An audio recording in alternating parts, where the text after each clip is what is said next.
نو دا سړی چې دی هغه اسرائیلیانو ونیوی او چې کله نیوی د هغه څه مخکې اذان هم وکړي او دا یې د اذان ځای هم و سر مې خلاصېږي په خبره که نه خلاصېږي بیا به خوابدي سئ دا د اذان ځای ونو او بیا عجبه خبره دا ده چې دغه موږ زه خالي خبرې کوم یا ته خالي خبرې اورې دا سړی چې کومه خبره کوي په هغه یې عمل هم بیا کړی دی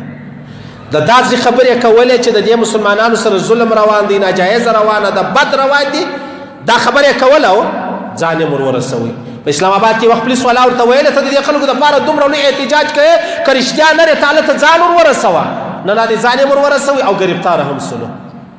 د دا دوړ دی که نه دی د شاباش وړ دی که نه دی دعاګانې به ورته کوو که بیا نه کوو نر دی که نه دی د نر زوی دی که نه دی ایمانداري به ما او تا منو خدمت به منو ځان یې ورسوي هلته او بیا پکې ګرفتاره هم سو او اصل مقصد شل شپې او شل ورځې په دا کښتۍ کې روانو په اوبو کې شل شپې شل ورځې اندازه ولګوئ یاره عجبه خبره ده سبحان الله په دې کې یوه 22 کلنه انجلۍ هم شته چې هغه د کافرانو د وطنه څخه ده هغه یې ونیوله